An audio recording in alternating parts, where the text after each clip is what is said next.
Hi, everybody. Welcome to Political Tuesdays with Tea Time with Bunky.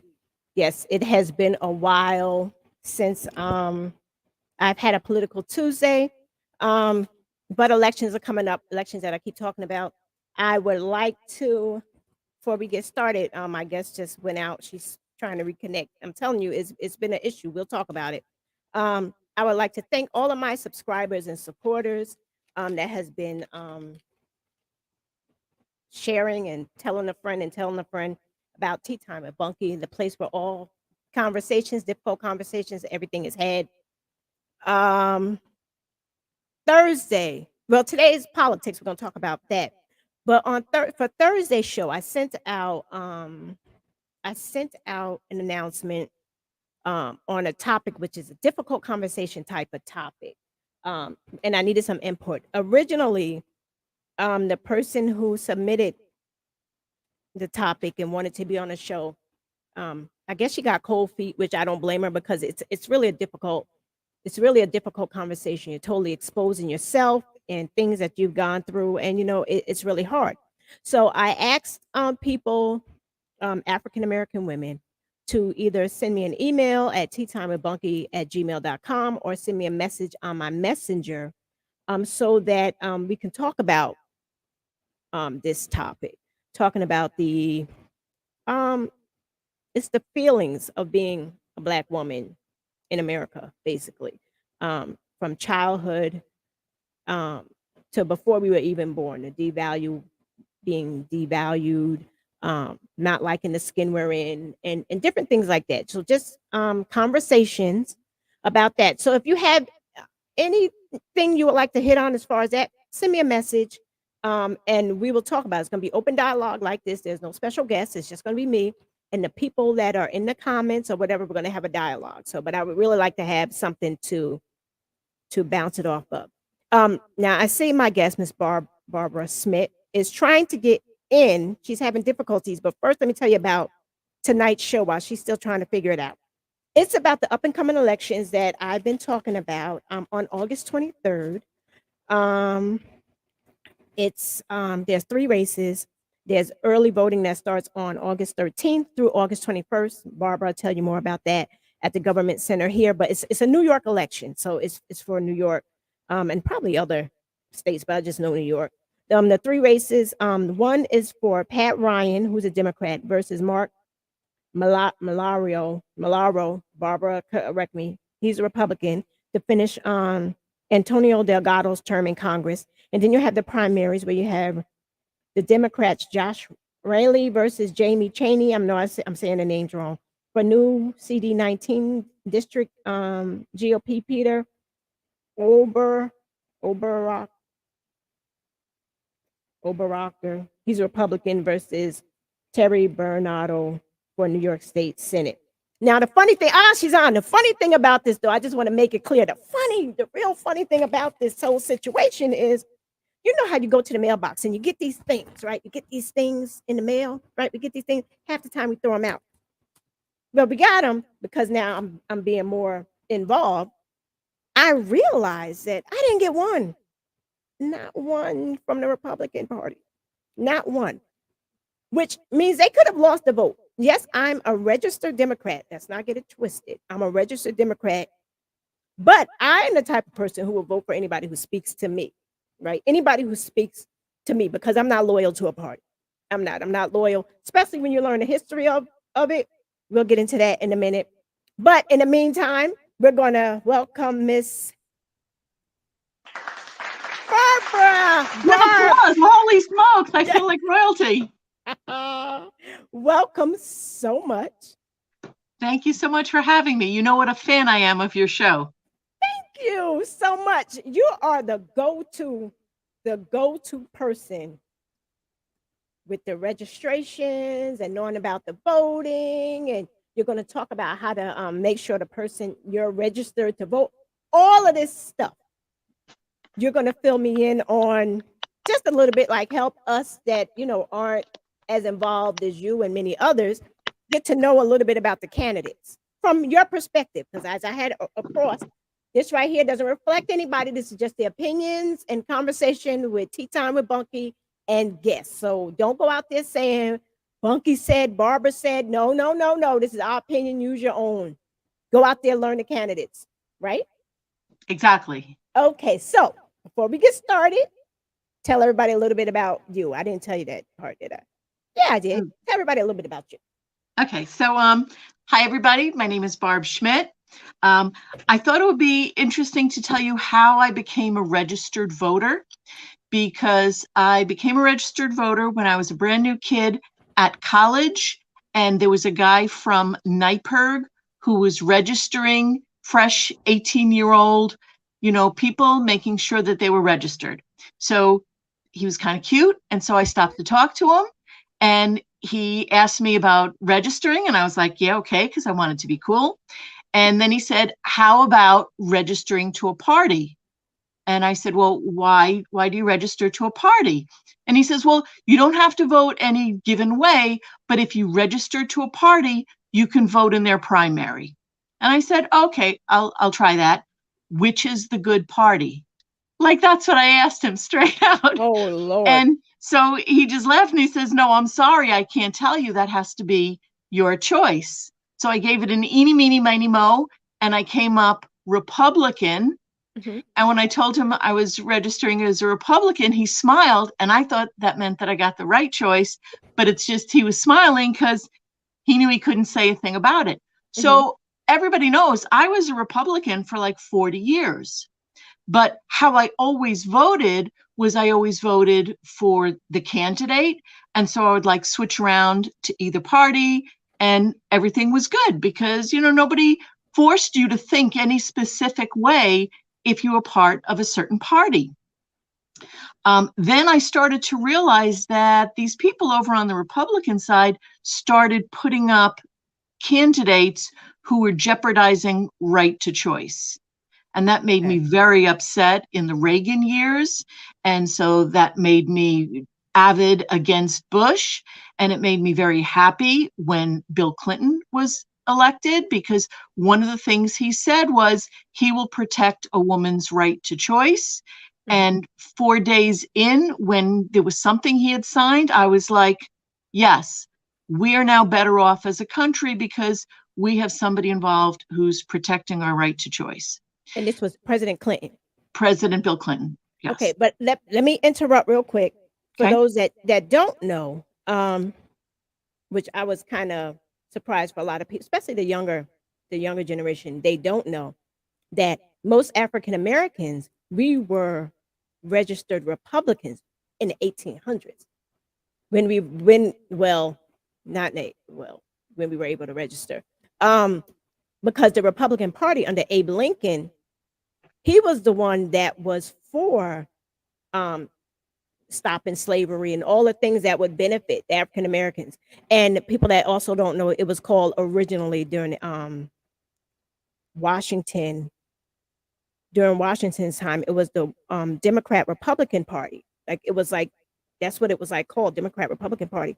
But it branched off when the slavery issue started and all of that. And then there was another, the Republican Party was talking everything right for the Black community, and the Democrats were opposite. But now times have changed. It's like Completely.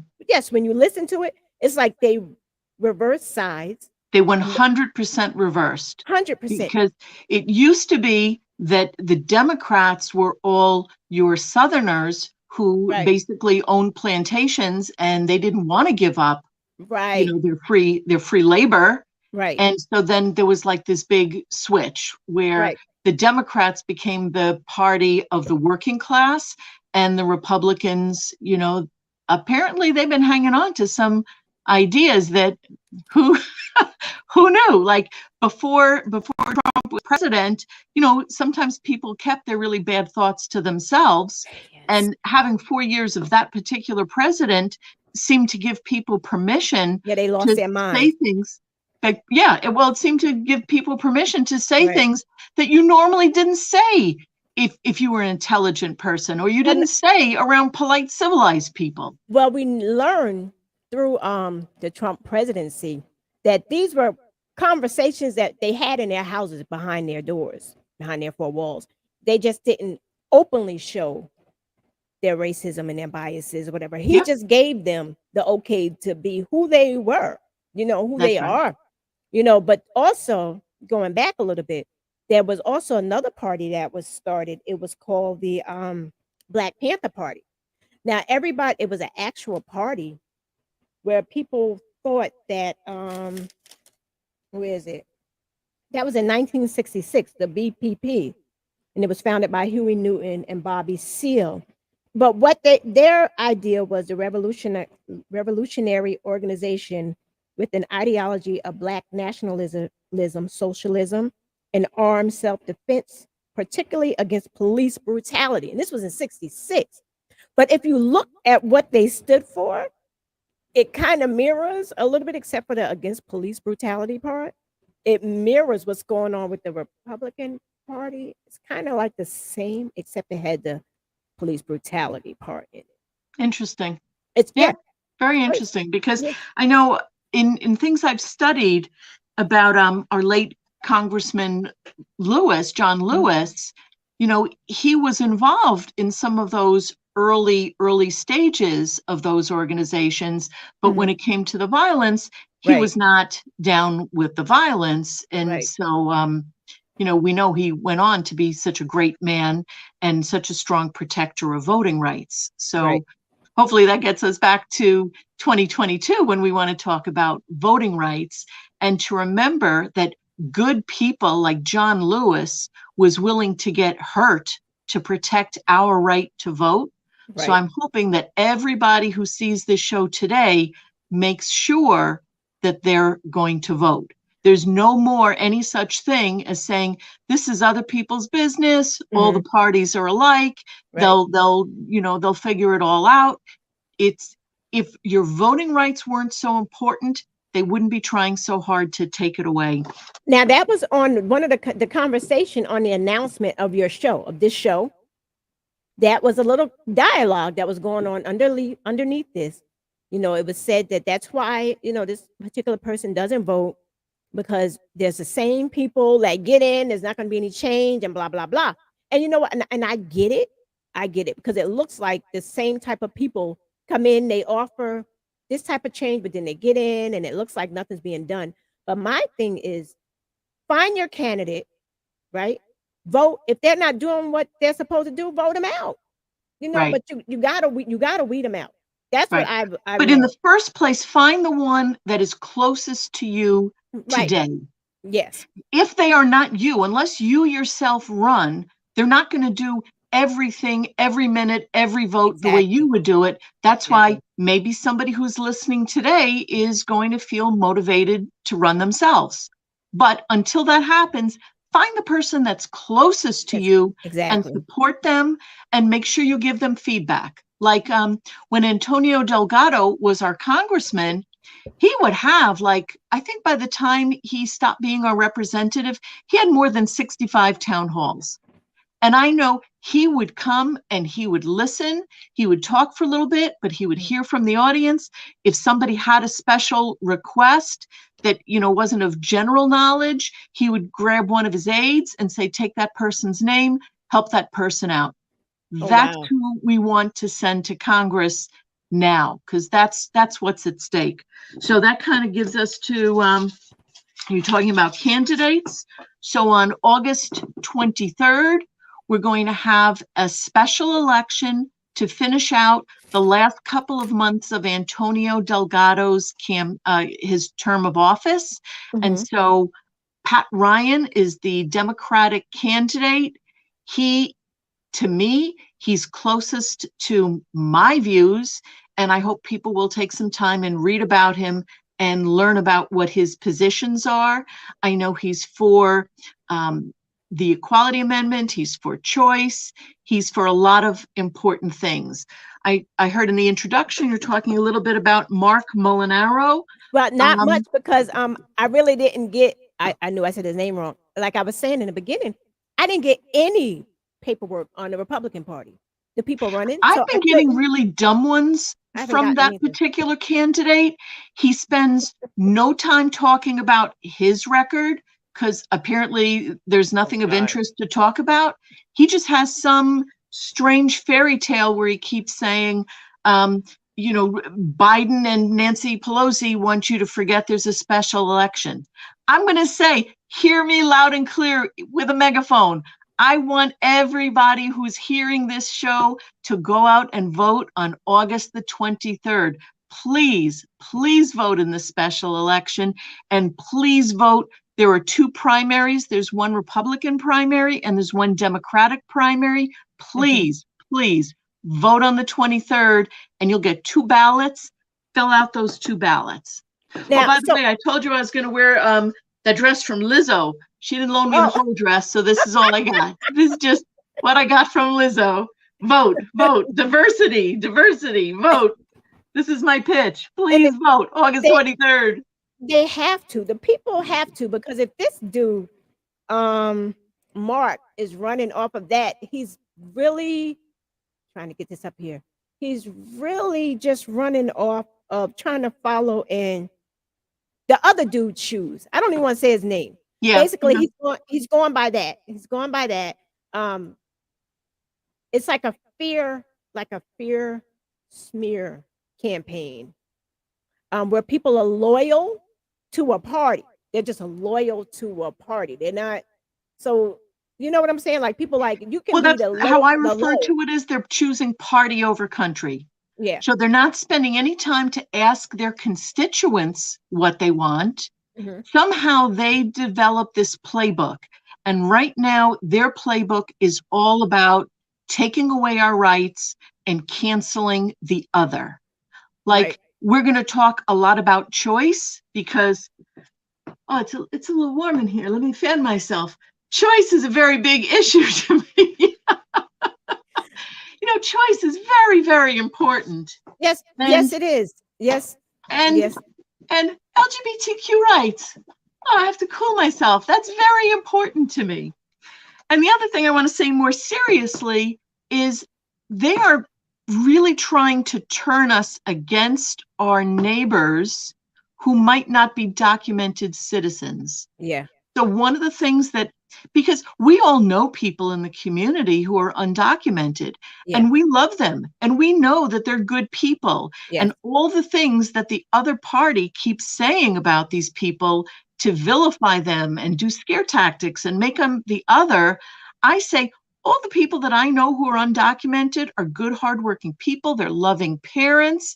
I want to find a way to give them a pathway to citizenship. But So the thing was that people keep forgetting, to me, as like they have selective memory or something. Um, America was built on undocumented citizens. You think about it. yeah, You think about it, not every hello, like first of all, this country, this land was stolen, but this isn't what that's even about.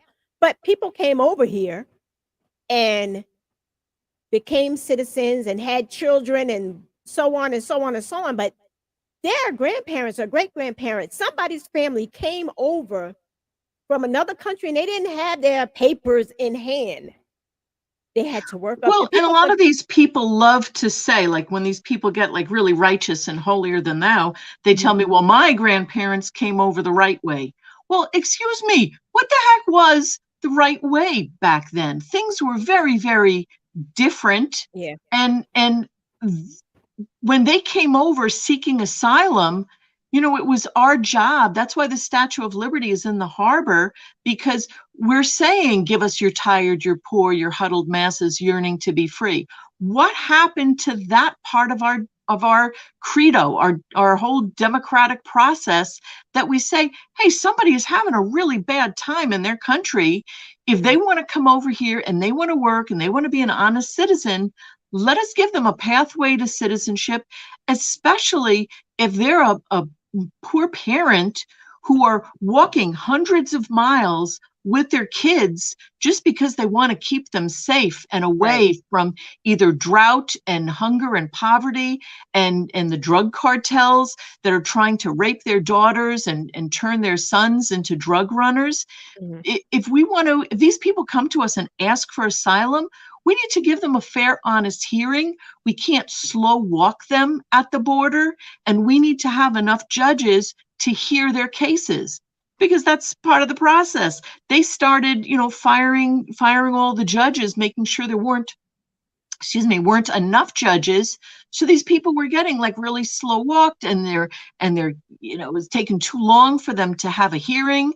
And then, I mean, God only knows, we had all these children in these cages. How in the world can we be such a great nation and have that barbaric situation going on where we would take a child and put a child in a cage away from their parents? In some cases, they were like breastfeeding mothers, and the kids are crying, and they're saying, well, we don't know if this is really the mother. Maybe it's a coyote. You know what? If she's breastfeeding and the kid is crying, keep the kid with the mother. But you know what? It's funny. It's really hilarious to me, because true America really is a good country. It really, really is. Is it great? No. It's great for some. It's great for some. Some people it's great. Some people, not everybody, because there's still people coming into the country from other countries, and they're not from the border. Right. There's all these overstays. Most of the undocumented people come from either overstays, or they're not, crossing the border that way. They're just flying in on an airplane and just getting like lost in the shuffle. And they're not being flagged because of their skin color. Let's call it what it is. They're not black and brown people. So it's like they really don't care.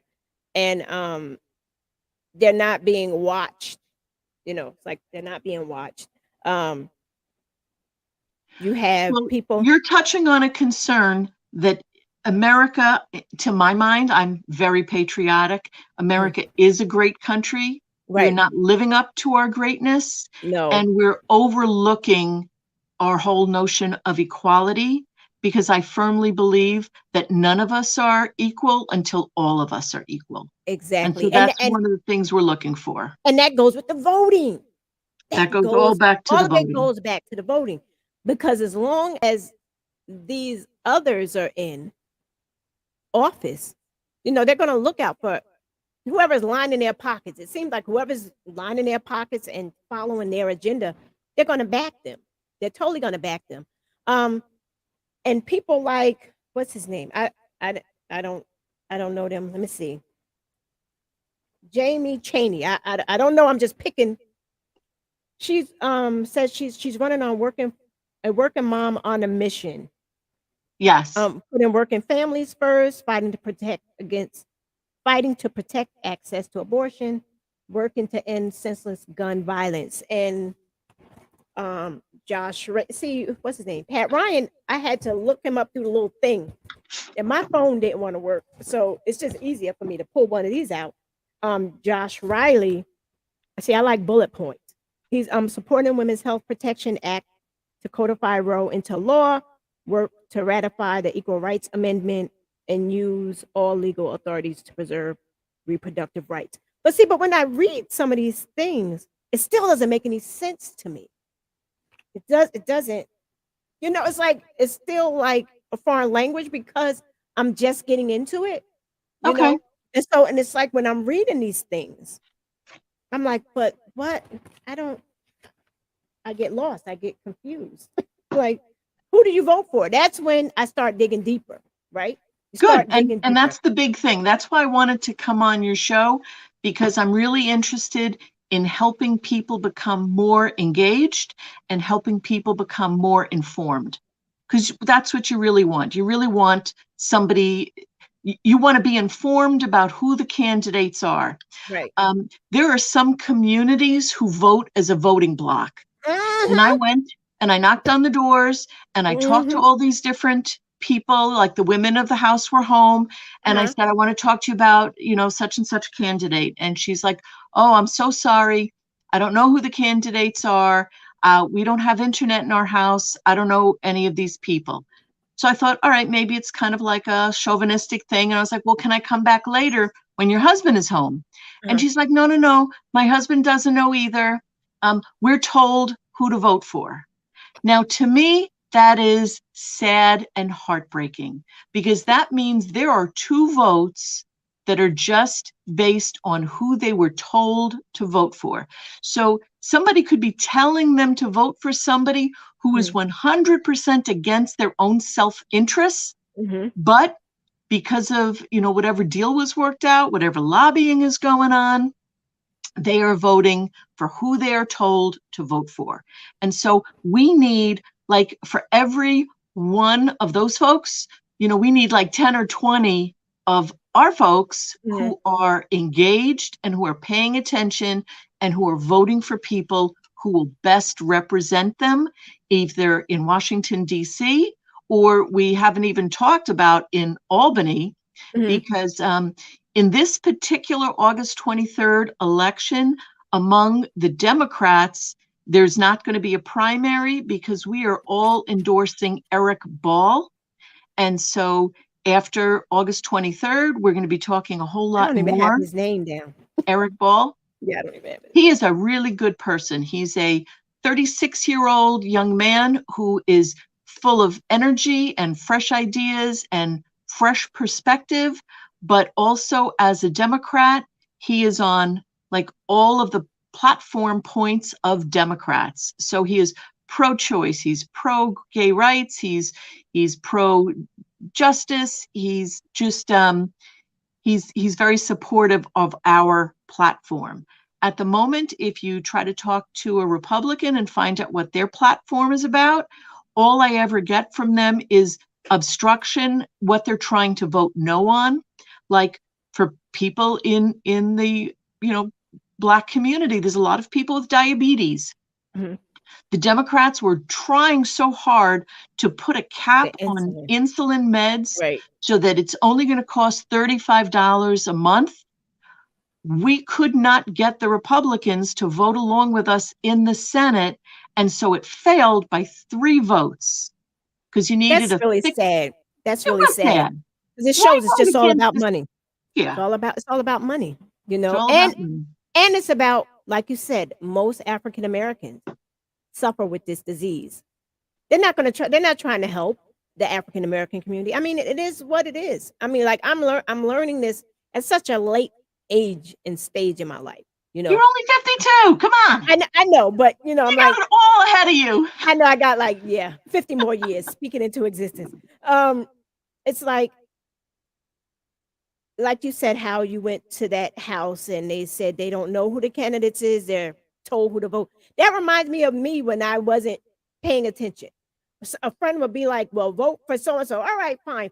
Not realizing it's going against me, but a friend said, but you don't, this is when you start looking at your friends a little closer as you get older. Cause like, you're standing for this, but your candidate stands for this. So how can you back that person? I've lost so many friends during that prior election because of that dude that was in. I lost so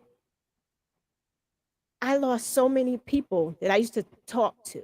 Put it like that. It's sad. It's sad. And what you come to find out, we talked before about, the secrets that people are keeping.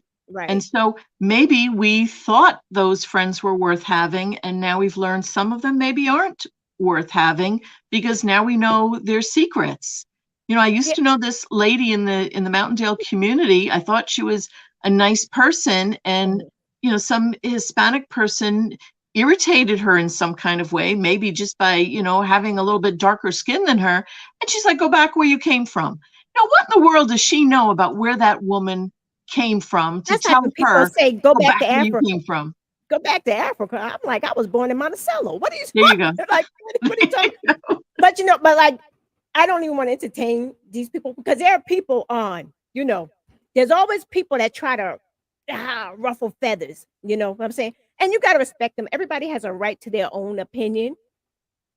Everybody has a right to their own opinion. That's why I have Tea Time with Bunky, because it's my opinion, right? There you go. The opinion of my guest or whatever. But what I don't do, or what I will not do, is just allow disrespect. That's one thing I won't do. I will not allow disrespect. And you have some people, especially when you're dealing with voting and elections or whatever, the ugliness.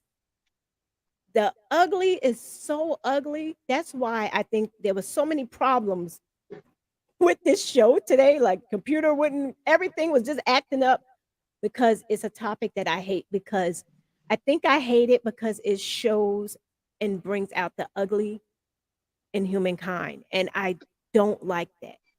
So I let's see if we can look at that optimistically, because right now we just passed a lot of really big things in Washington. So I'm going to say that that is a testament to, if people compromise, maybe everybody doesn't get everything that they want, right, but hopefully enough people get some of what they want, and we just move that ball a little bit further down the field. right. Because ever since President Obama was elected and the Republican caucus got My together president. and said, we're going to make this guy a one-termer, we're going to vote no on Wasn't that everything. something? What wasn't that something? That was Terrible. amazing to me. Like day one, they had it. That Mitch, they had it set that he was only going to be a one-term, and they did everything in the. That's the ugliness. That's the Yeah. ugliness. Like, what did this man do that was so bad? Day one, not even. I mean, come on. The night he won the election, didn't his grandmother die? I think his grandmother died. Yeah, his grandmother died. Like That I right didn't know. before, yeah, like right before or on or whatever. So it was a lot going on with him. And then you had the ugly. You have they just came and I was like, this is crazy. This is And then after they obstructed him for 6 of his 8 years, then yeah. they had the nerve when they ran against him, in 2016, they had the nerve to say, well, what did the Democrats accomplish? Well, They you know what they didn't accomplish. We passed the ACA. They tried, as soon as they had power, they were trying to repeal it, chip away at it. Meantime, so many people now of all parties, of all races, of all flavors, they rely on the ACA for affordable health care. Because before that, people were just like losing their houses from terrible medical bills. So they nicknamed it Obamacare, and people were like, no, repeal that. But then when it was like, oh, but how do you feel about the affordable health care? Oh, yeah, that's good because, that's what gave me a low bill when I had to go to the hospital. So that part's crazy. So we certainly want to protect people's health care. We want to protect, we want to make sure that there's good justice. So, you and I were on the police reform committee for the town of Fallsburg, so we could look and set some guidelines for how to make sure people are treated well and people are respected.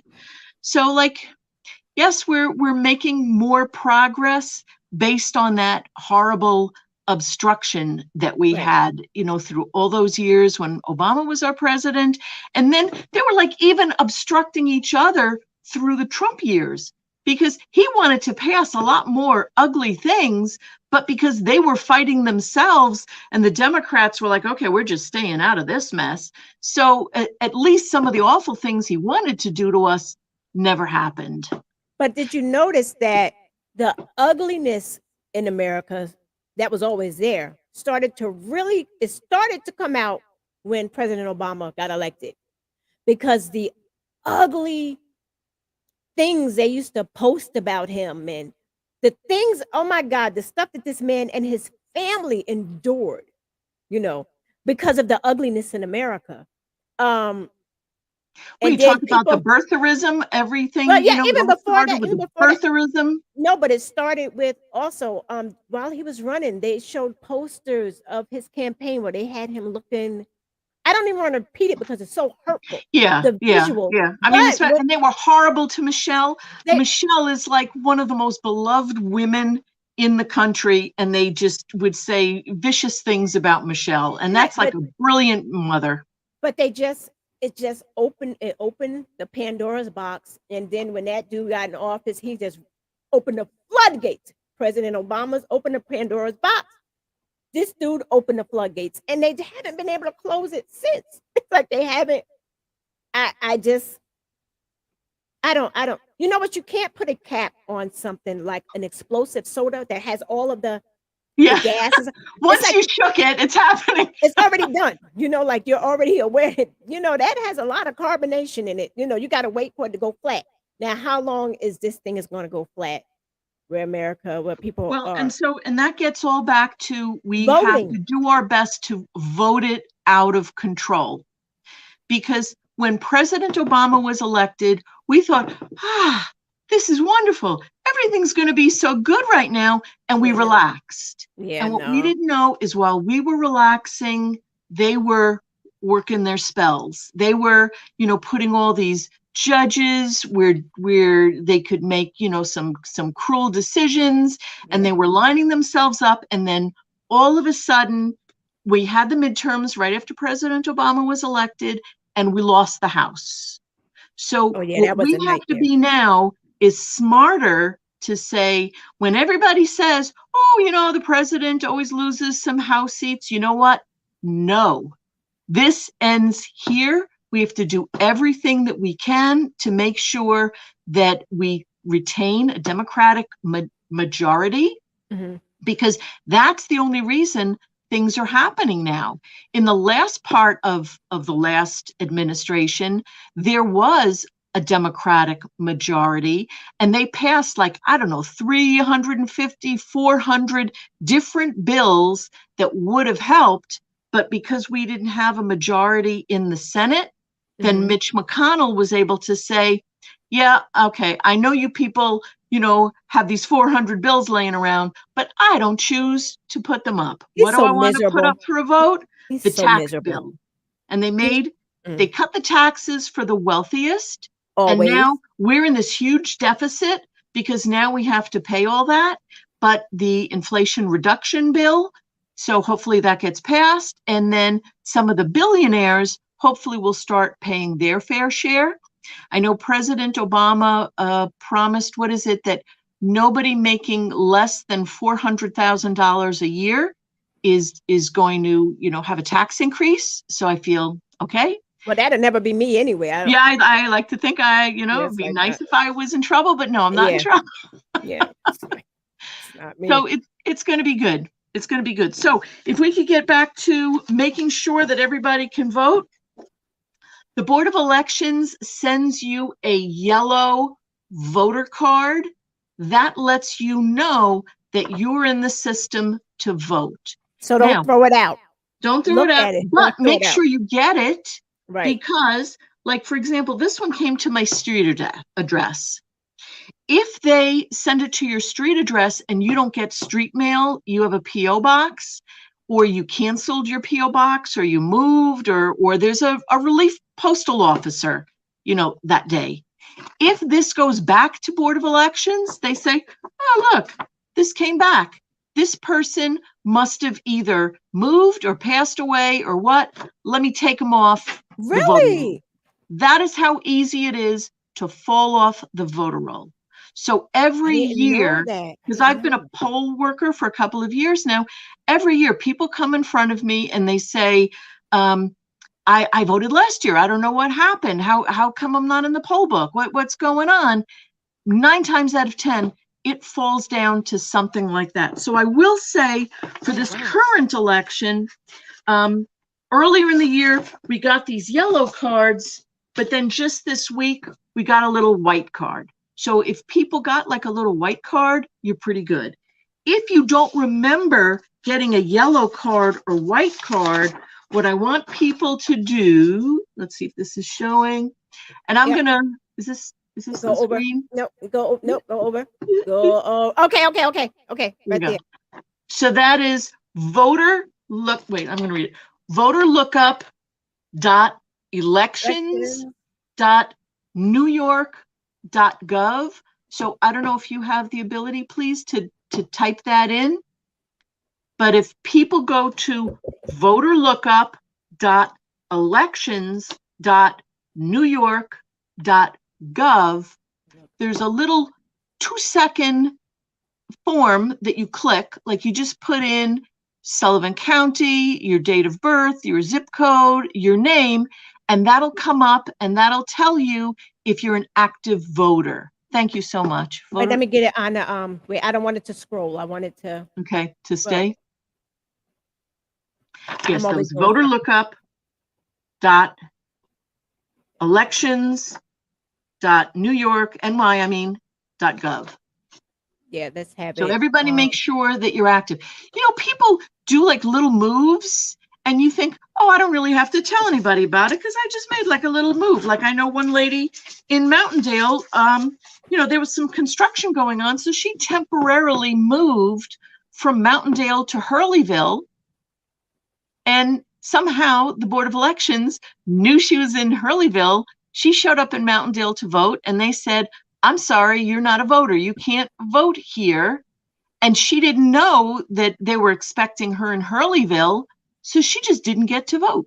So they couldn't tell her, direct her in the right place? They couldn't? No, because the way it works is when you look up in the poll book, like if I typed in my name in the poll book and it didn't come up, I don't know where she is. I don't know where to send her. All I know is she's not in my book. So if you go to this voter lookup, it'll tell you? Yes. Okay. It'll tell you where your polling place is. It'll tell you all that good stuff. It'll tell you, you know, that early voting starts on August the 13th. Or early voting starts August the 13th. I want to make sure everybody hears me when I say that. 21st, until the 21st. Exactly. So that includes 2 Saturdays and Sundays. It's 9 to 5 most days, with a couple of days like I want to say Tuesday and Thursday, it goes from 12 to 8 p.m. That way, early voting. I love it. Go on a Saturday and get it over with. Exactly. That way, you know it's handled, you know it's done. If you go to that lookup place, you know that you're in the poll book. And if it says that you're inactive, whatever, at least now you have a couple of days to call the Board of Elections and to say, hey, what happened? You know, I normally vote every year. Why am I not in the poll book? We had one lady at the June primary.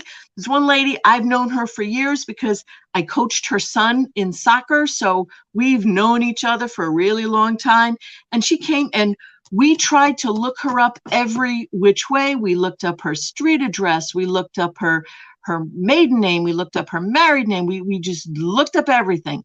And it was just so hard. And I felt so sad because it was frustrating for this woman because she just wanted to vote. So that's why I'm saying, if you look it up now, then you'll be sure you're in the poll book and you can straighten out whatever you need to straighten out. So what happened to her?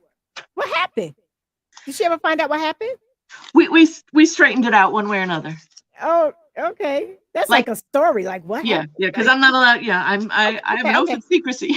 Okay, all right. That's like a story though. Like, okay, she just. Oh, there's so many stories. There's one poor man, and again, his story was that he lived on, you know, a certain street in town of Fallsburg where there is no street delivery, but he didn't know when he registered. He put his street delivery.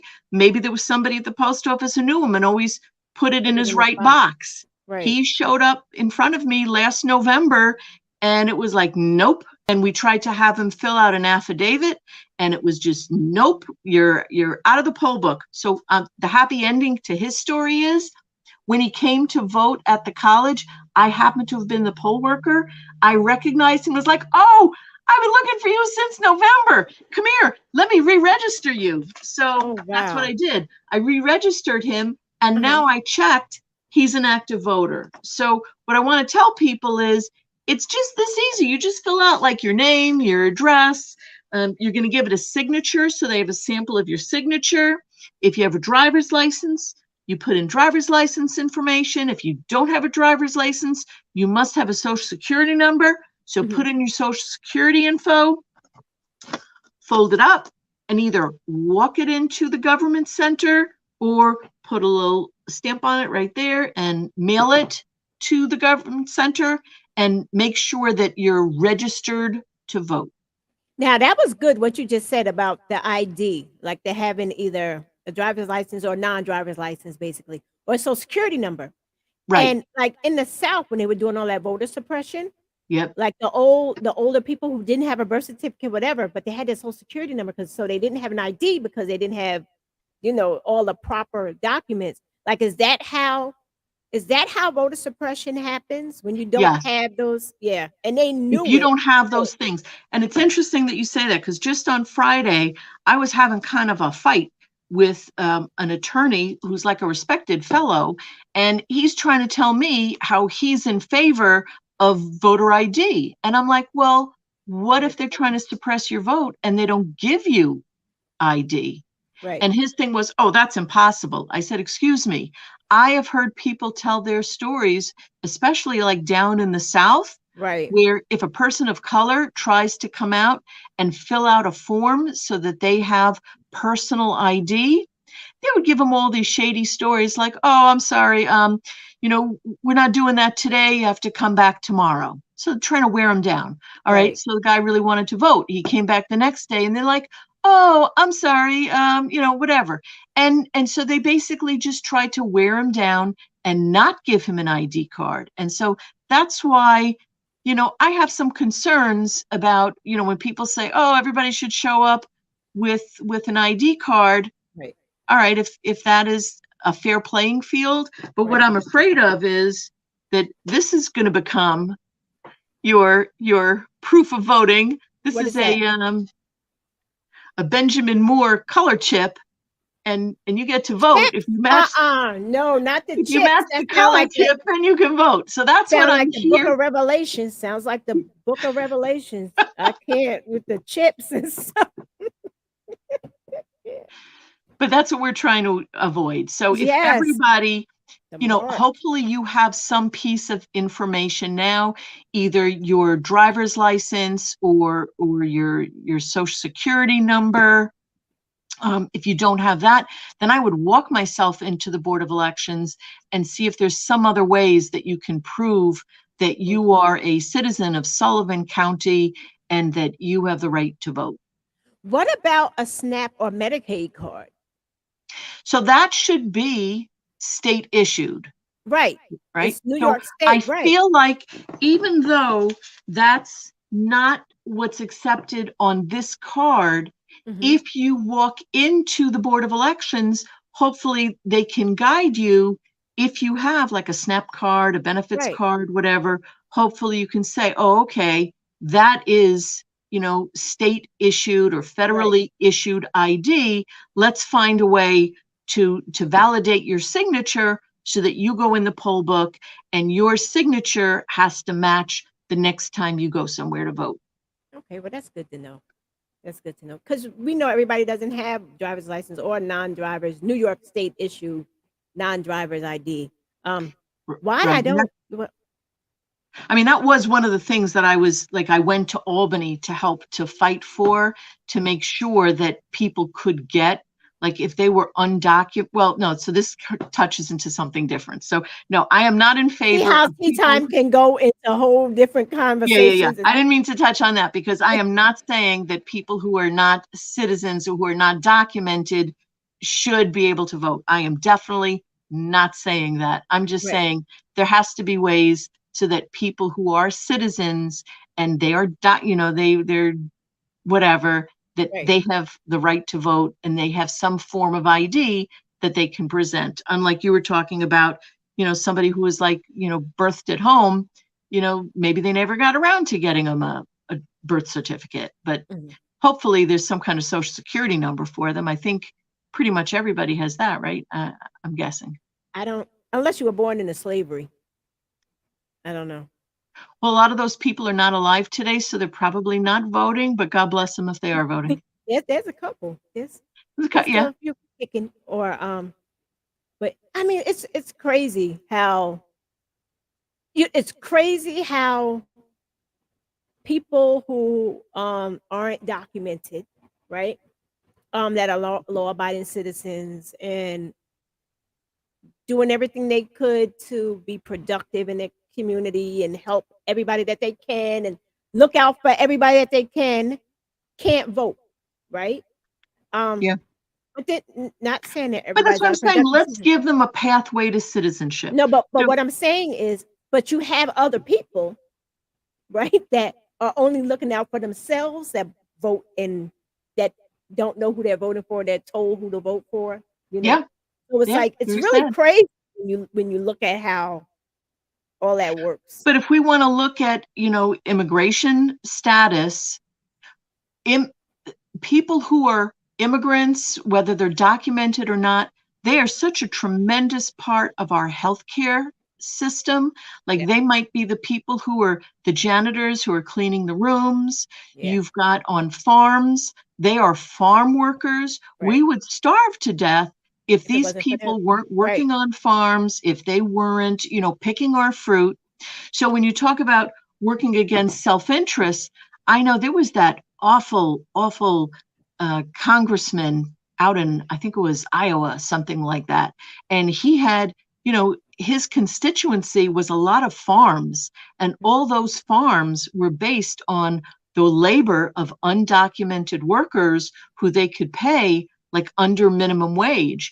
And Mm-hmm. so here he was up front, talking about deport them, deport them, deport them. Meantime, within his community, if there was an ICE raid and a lot of his workers, not his workers, but a lot of a Right. farmer's workers were taken away, all of a sudden these people are up the creek because who's picking the crops? The crops are rotting in the field. Who's helping tend the livestock? Who's working at these poultry farms and these beef farms and these pig farms?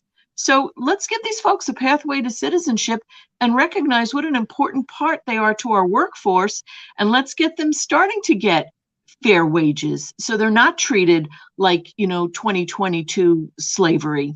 And what you said is kind of funny.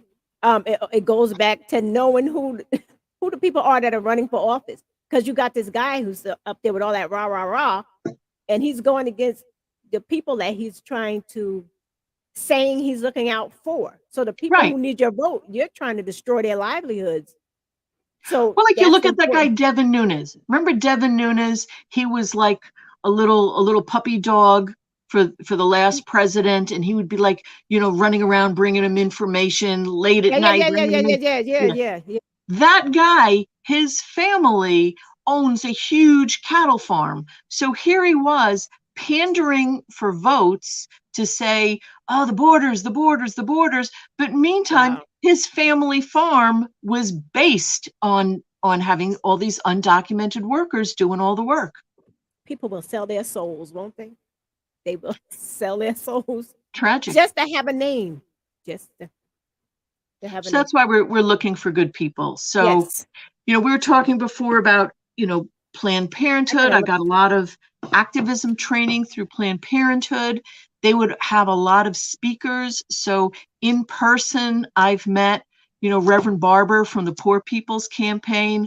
I've met Stacey Abrams. So I am really hoping that people like Stacey Abrams, we can get them across the line. And in our own community, we want to get our people across the line Right. and make sure we keep this progress going. So again, to recap the fine points of this, hopefully everybody make Throw sure, it all in.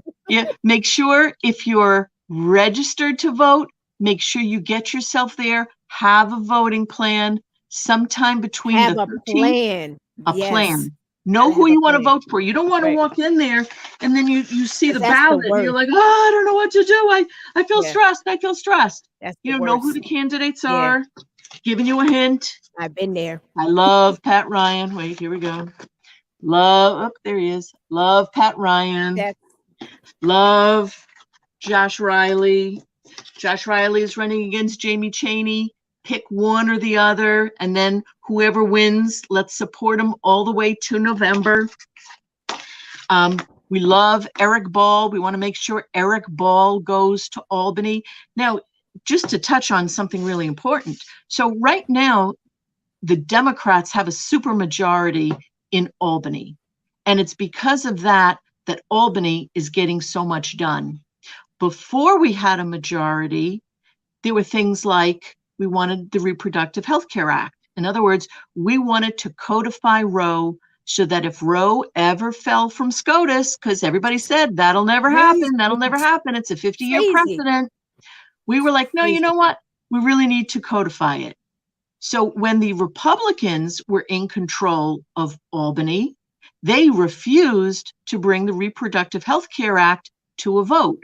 They refused to bring the Comprehensive Contraception Act to a vote, because we want to make sure, nobody says, oh, let's have more abortions. What we want to say is, let's have access to contraception, let's have access to sex ed, and then there's going to be fewer unintended pregnancies, and then there won't be a need to have as many abortions. God forbid, if somebody is pregnant and they're carrying a pregnancy that is like fatally doomed, and the mother might be going into some kind of, septic shock because of what's going on, or the doctor tells her, if your fetus survives birth, it's only going to suffer and then expire. You know what? Let somebody make that choice. But I got distracted. At the end of the day, the government has no right to tell me what I can do with my body. At the end of the day, if it's toxic or if it's not, you don't know. But okay, go ahead. Yeah. So as soon as the Democrats got control, they voted in the RHA for reproductive health care. Now look at the position that we're in. Roe fell. New York has access to safe, legal abortion, and we're going to be the haven for women and pregnant people in other states who need to come here.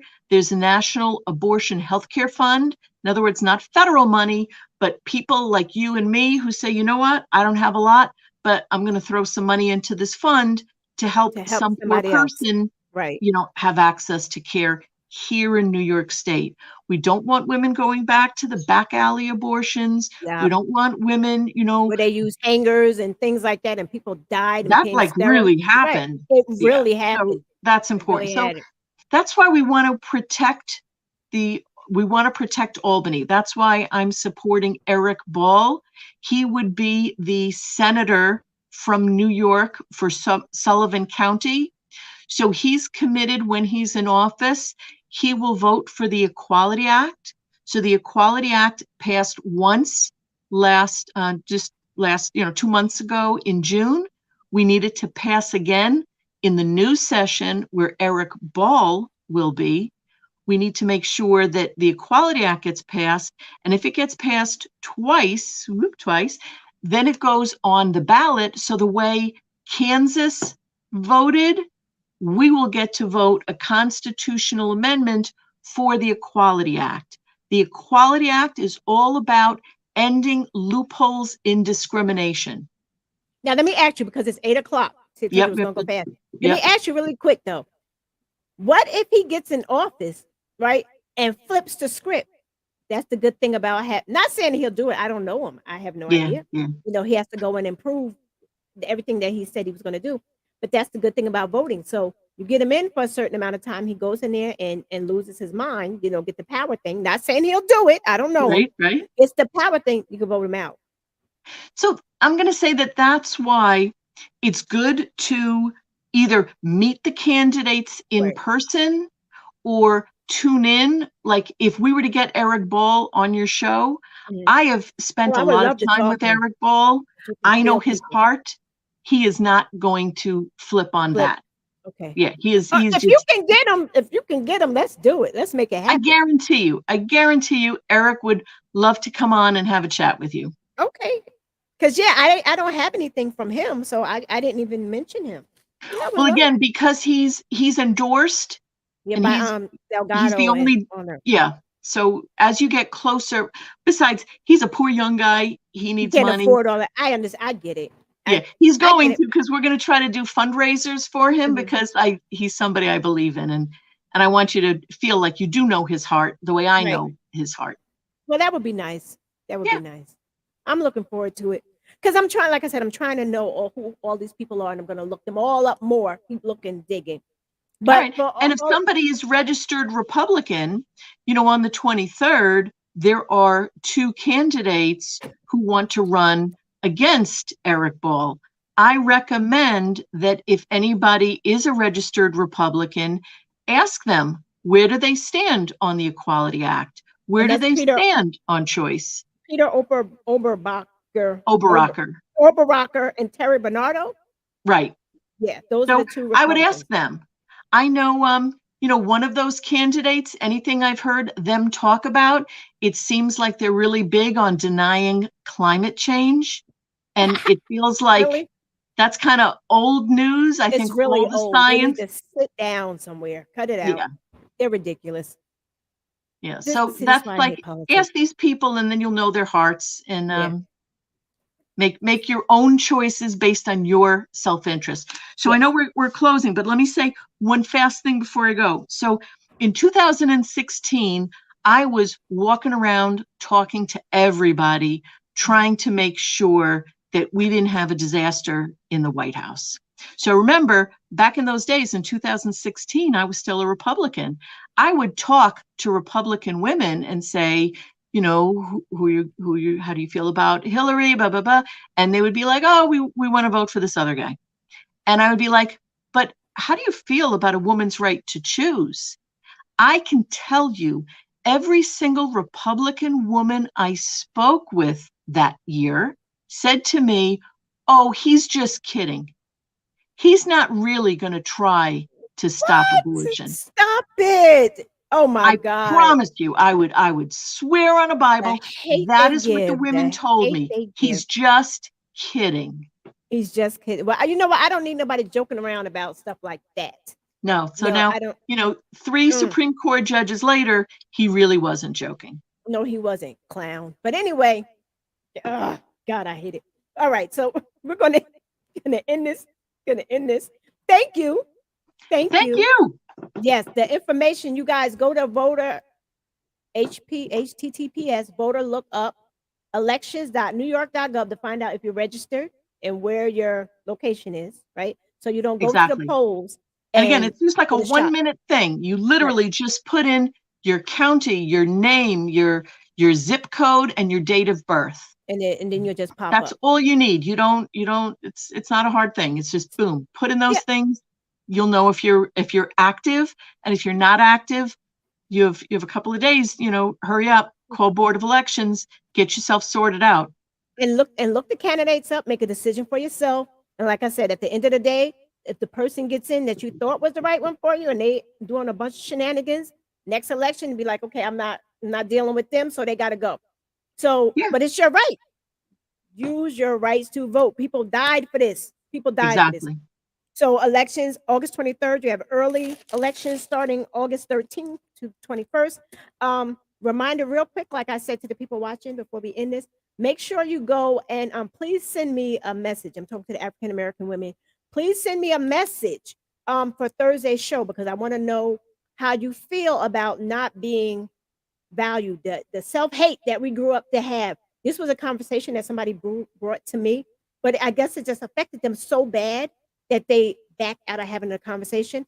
And then I decided I wanted to start reading again. So I bought Viola Davis's book, and I was like, oh my God, I got to have this conversation. So I wanted people to just send me, little things, because this one woman told me she did not want to have a child, the African-American woman. She did not want to have a child by an African-American man, because she didn't want her child to experience what she experienced, because everybody knows about the blonde-eyed, brown-eyed experiment. I love her so much, the lady that did that. Everybody knows about that. Everybody know, and that's how a lot of little Black kids, I was one of them.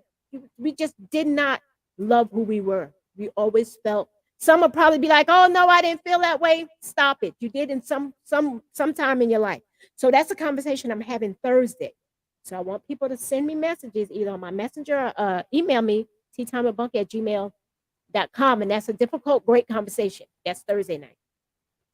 Now, are white people allowed to watch? Like, am I allowed to watch? Oh, listen, no, the goal is I want everybody to be aware, but you can't tell me how you felt about it. No, that's what I'm saying. So no, I would know as an ally to just keep quiet and let people tell their lived experiences.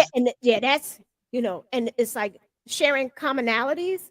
We're sharing the familiar, how it'll be familiar to me, like it'll be familiar to them. I mean, like I never had that experience where I didn't want to have children by a man that look. I never felt like that because thinking about how my kids would look, I didn't think about that. That's another level that never affected me, but apparently it affected this young lady so badly that, and she has a child now, and she's watching her child experience what she experienced. It's crazy, but Hmm. it's deep and it's real. So that's Thursday show. Sound good, right? Thursday show. So Sounds great to me. thank you again, Barbara. I appreciate you Thank you so so much. much for having me. It was a And pleasure. thank you. And everybody have a wonderful night. And I love the conversations and the joining in. Keep having these conversations.